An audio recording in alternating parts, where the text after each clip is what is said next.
अस्सलाम वालेकुम।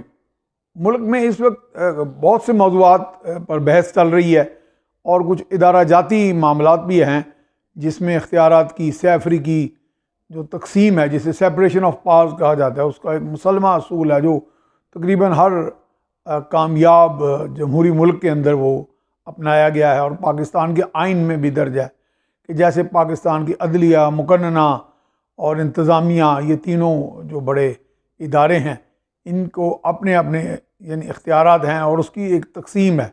वो अपनी अपनी डोमेन में अपने अपने हदूद के अंदर, क़यूद के अंदर वो काम करते हैं और फिर उनमें एक तवाज़न कायम होता है और वो मुल्क का एक निज़ाम जो है वो आगे बढ़ता है। तो एक तो ये मसला है, इसके साथ साथ मौजूदा हुकूमत जो जिसके पीछे जो हुक्मरान पार्टी है वो पाकिस्तान तहरीक इंसाफ, उसका फॉरेन फंडिंग केस है, उस पर भी हम बात कर लेंगे। लेकिन चूँकि ये दो तीन मौजूआत हैं तो एक आध मौजू को आज टच करेंगे, बाकी फिर हम बाद में बात कर लेंगे। इस वक्त नए वज़ीर ख़जाना भी तशरीफ़ ले आए हैं, हमाद अज़हर नौआमूज़ हैं। अभी उनका जोश व वलवला भी दीदनी है और आते ही उन्होंने कहा जी कि हम रिलीफ़ देने के लिए हम तैयार हैं वज़ीर आज़म से कि मशवरे के बाद उनकी यानी हदायत के मुताबिक पेट्रोल की कीमत कम कर दी गई है और मज़ीद भी और भी कुछ बहुत से इस तरह के इकदाम किए जाएंगे जिससे लोगों को रिलीफ़ मिलेगा। बहरहाल ये अपनी जगह चीज़ें। तो अब हम वो टच कर लेते हैं, इस बात को हम फिर करेंगे, इस मौजू पर बात करेंगे कि इस वक्त अख्तियारात की तकसीम जो है मुल्क के अंदर सबसे बड़ी जो गदर की सी सूरत हाल वो है इस बात पे कि पार्लियामेंट के लोग भले वो कम पढ़े लिखे हैं, दरमियाने हैं, जागीरदार हैं, बरादरियों वाले हैं, पुराने चेहरे हैं, मरूसी सियासत वाले हैं, लेकिन बहरहाल टूटा भजा जिस तरह का भी ऐवान होता है, अवाम का एक मुंतखब ऐवान है, लोगों के मैंडेट से वो आगे वहाँ बैठते हैं। लेकिन वो पार्लियामेंट की बालादस्ती, जिसे मैं अवाम की बालादस्ती कहता हूँ, वो आज तक नहीं हम देख पाते। और आज सुप्रीम कोर्ट का अखबारात में एक फ़ैसला, एक ऑब्जर्वेशंस आई हैं सुप्रीम कोर्ट के आला तरीन फाजल जज साहिबान ने अपनी ऑब्जर्वेशन दी है अपने एक फ़ैसले में। मैपको का फ़ैसला था, मुल्तान इलेक्ट्रिक पावर अथॉरिटी, तो जिसमें एक बाकायदा एक असूल मैं समझता हूँ वज़ा कर दिया गया है कि उन्होंने कहा है कि हमारी एक मातहत अदालत ने जुडिशल ओवर रीच किया है। यानी यहाँ फिर वही आगे ना जी, जो इख्तियारात मिले हुए थे उन इख्तियारात से बढ़कर मुकन्नना के और इंतज़ामिया के इख्तियारात जो है वो हासिल करने की कोशिश की गई, जो कि आइन की खिलाफ वर्जी है। तो इसमें बाकायदा निचली जो अदालत थी वहाँ से एक हुक्म भी जारी किया गया कि बाकायदा अपॉइंटमेंट लेटर तक का हुक्म दिया गया कि इस शख्स को वहाँ तैनात कर दिया जाए या ना कर दिया जाए। कहने का मकसद है कि इंतज़ामी आर्डर जारी किया गया। तो सुप्रीम कोर्ट ने वज़ा किया कि ये इख्तियारात की जो सैफरी की तकसीम है उसके मुसलमान असूलों की मुकम्मल खिलाफ वर्जी है। लेकिन यही कुछ तो हो रहा है।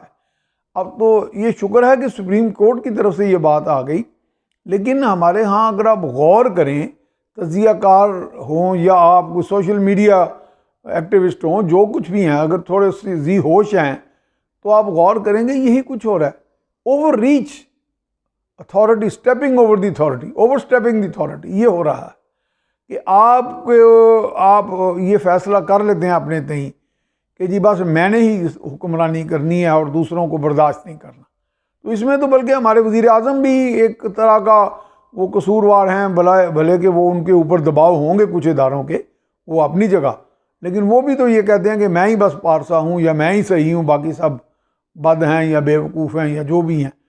तो ये जो चीज़ है ये एक अदम तवाज़ुन का बायस है मुआशरे के अंदर।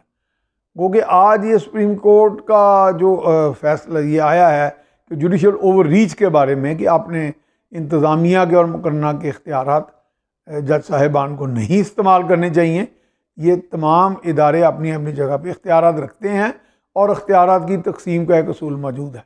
लेकिन ये भी है इसके साथ साथ कि आज पता चल रहा है कि मोहम्मद डैम और दया मीर बादशाह डैम के 240 अरब जो इक्विटी इंजेक्शन के लिए हुकूमत ने रिलीज़ करने थे वो अभी तक रिलीज़ नहीं हुए। तो चेयरमैन बाबडा ने भी आगे बयान दिया उसमें आगे सुप्रीम कोर्ट में। तो मैं समझता हूँ कि कहीं कहीं पे फिर इस तरह का मामला जब सुप्रीम कोर्ट और या आला अदालतें मामला लेती हैं, टेकअप करती हैं, तो बहुत सी चीज़ों का नतारा भी हो जाता है और कहीं कहीं को नाअहली है वो एड्रेस हो जाती है। और इस वक्त एक और बहुत अहम मौजू है कि जिसमें वो भी मैं समझता हूँ कि अब लोग दस्तबस्ता गुजारिश कर रहे हैं आला अदालतों से कि कहीं और से तो कोई ना इंसाफ की तवक्को है, ना क्लैरिटी की तवक्को है, ना वजाहत का कोई कर रहा है। हर आदमी दूसरे को झूठा कह रहा है, ख़ुद को सच्चा कह रहा है।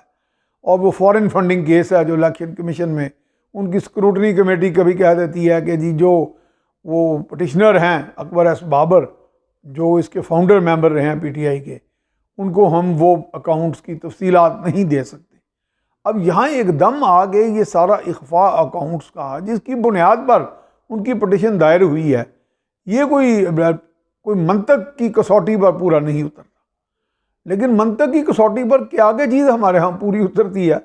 ये तो बड़ा वंडरलैंड है। मैं तो कहता हूँ हमारा मुल्क ही वंडरलैंड है, अजूबों का मुल्क है और दुनिया का एक बहुत बड़ा अजूबा ही है बजाते खुद। तो जनाब इन अजूबों के अंदर ही हम कोई तलाश कर रहे हैं, कोई रास्ता, कोई निजात का। अल्लाह करे कि वो हमें जल्द मिल जाए। तो अगले प्रोग्राम में हम फिर इन सब पे मज़ीद तफसीली गुफ्तगू करेंगे। शुक्रिया।